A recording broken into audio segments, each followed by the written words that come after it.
Chloe was everything Jenny wasn't. Outgoing, beautiful, the kind of girl who lights up a room just by walking into it. You are just too quiet, Jenny. Why can't you be more like Chloe? Lydia would often say, her words slicing through air like a knife. Jenny always knew she was the second choice. I see you, my heart beats, a lady of all men's dreams. You be the one. Hello guys, meet Jenny, a woman who fought so hard to reclaim her happiness and self-worth from her own family. Curious to know how she did it? Consider subscribing to the channel and like this video. Now, let's explore this. You don't want to miss this one. Growing up, life at home was like walking on an eggshell. Jenny always trying to balance, but never quite make it across. Her mother, Lydia, had this way of seeing the world that put her sister Chloe at the center of everything. Chloe was everything Jenny wasn't.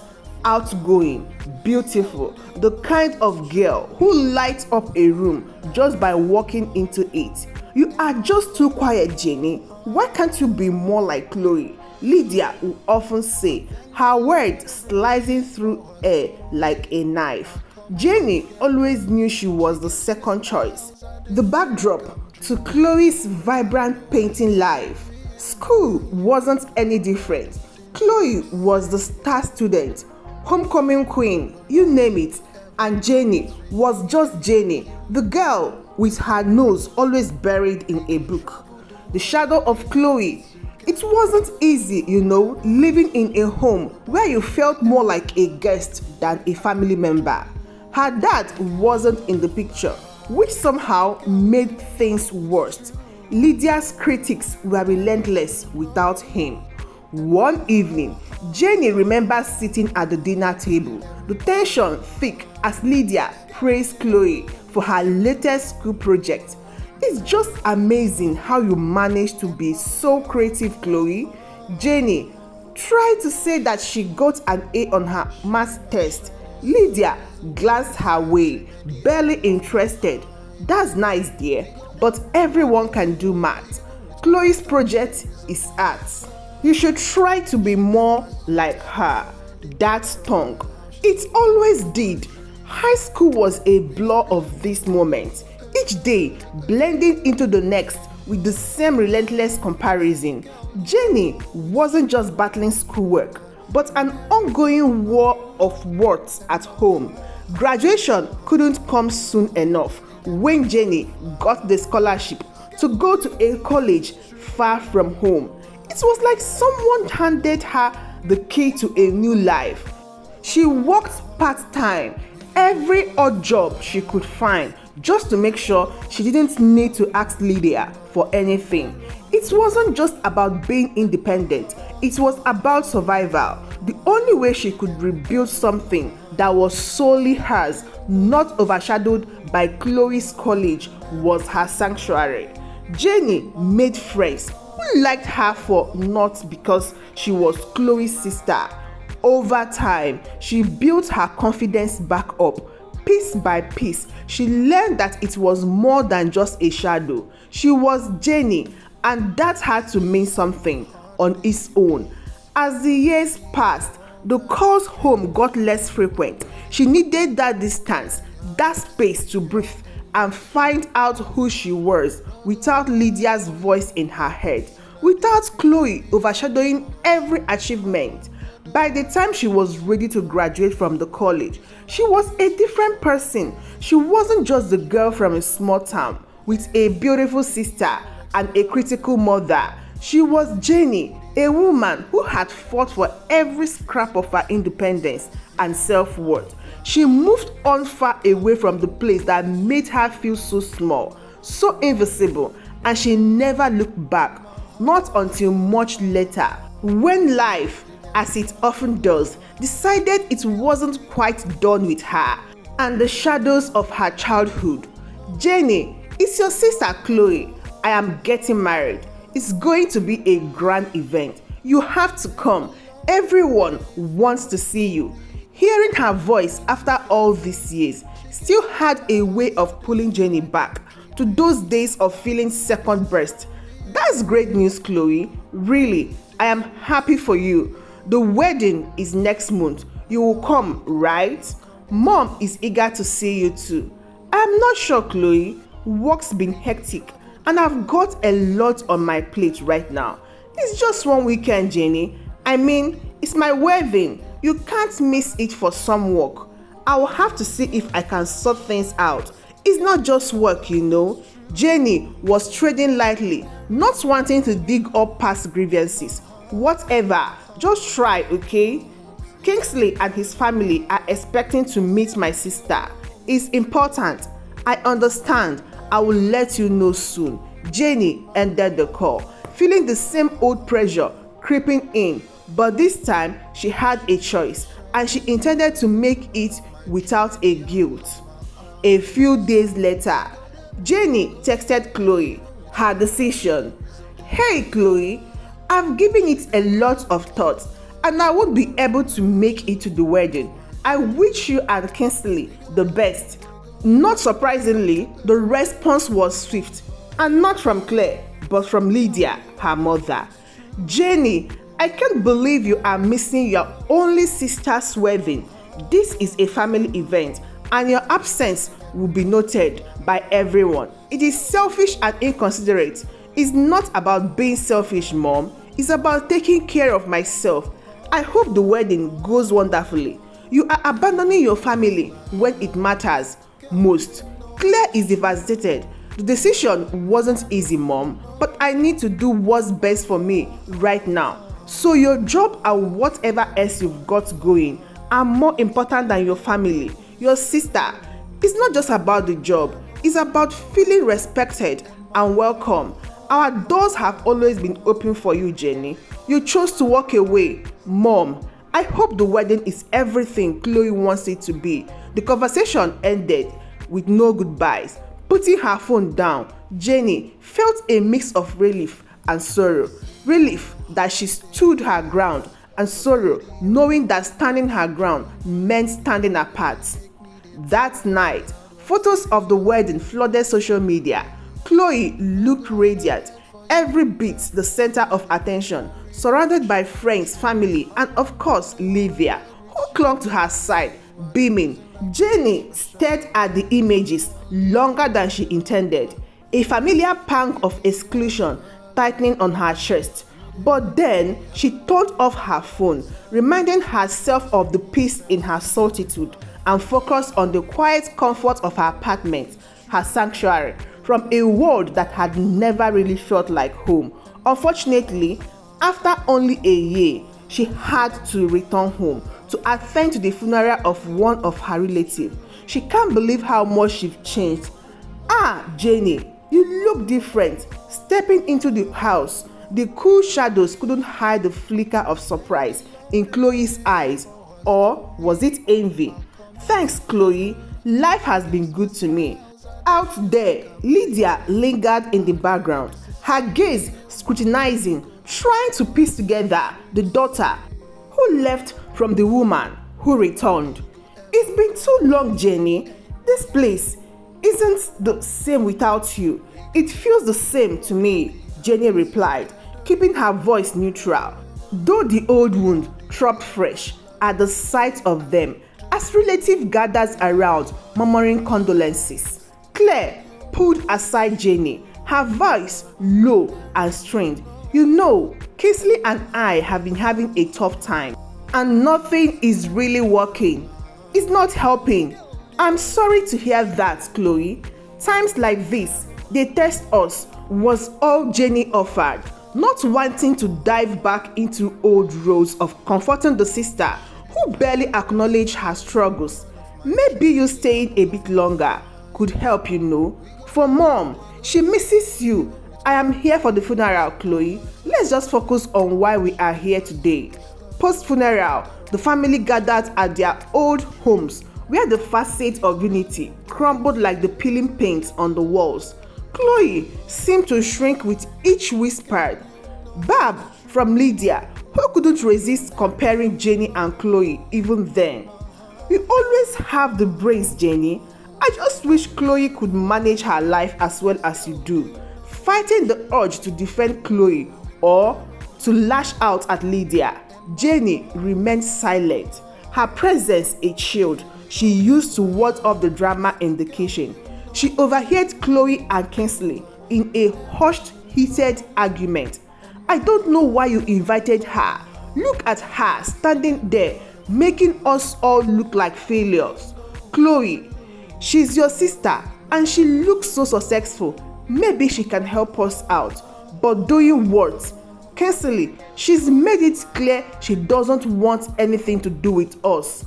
I could talk to her, see if she's willing to lend us a hand or something. The audacity of the suggestion cut in Jenny's throat like a bone. She stepped away, the fragments of the past too sharp to walk over without getting caught. You didn't have to live there anymore, Jenny. You can come home. Live here. I could always visit, Mom. I don't have to stay. I've always admired how you've handled yourself, Jenny. There's a strength in you that's compelling. In the quiet of the backyard, under the evening shadows of the three, Kingsley's words hung heavily, but nothing could have prepared Jenny for the weight of his next confession. You know, Chloe and I is not what it used to be, and seeing you now, so successful, so vibrant, I can't help but wonder, Kingsley, what are you saying? This is not appropriate. Jenny stepped back, the cool grass beneath her heels, grounding her as she faced him. I'm saying, Jenny, that maybe there could be something between us. Haven't you ever thought about it? Stop right there. I have not, and I will not consider it. You're married to my sister. Her voice was a cold snap, cutting through the warm evening air. But Jenny, you know, we can. No, Kingsley, whatever you are going through with Chloe, you need to sort it out without involving me. Jenny turned away, leaving him standing alone. The silence, a solid barrier she put between them. But secrets in a small town have a way of turning into headlines. In the next morning, the whispers had turned into shouts. Claire confronted Jenny in Lydia's living room, her eyes wide with betrayal. So you are trying to steal my husband now? Is that your plan? To come back and destroy what little I have left? Chloe, listen to me. It was Kingsley who made the advances. I rejected him outright. Of course, you will say that. It's always the same with you, isn't it? Jenny, always playing the victim. Claire, I am not here to cause trouble. I came for the funeral, that's all. Lydia walked in, her voice dripping with a plea that twisted Jenny's guts. Can't you consider it, Jenny? For the family, Chloe needs this marriage to work. I'm not bargaining chips, Mom, and I am not responsible for Chloe's marriage. It wouldn't be forever, Jenny. Just stay, just until things stabilize. You could help save your sister's marriage. This is absurd. I am not part of this game you are playing. The tension was palpable, and Jenny needed to escape. She grabbed her bag and her only thought to get away from the suffocating drama that seemed to follow her in this town as she headed for the door. Chloe's parting shot was a low blow. Just remember, Jenny, you might have everyone else fooled with your new life, but I know who you really are. You will never change.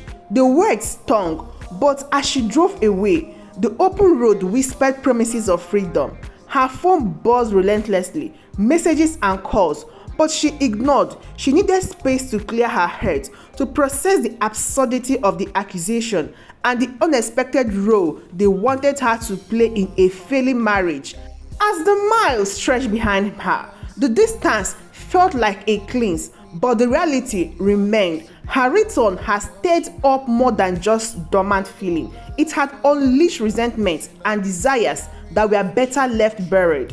The journey back to her life, her sanctuary, couldn't come soon enough.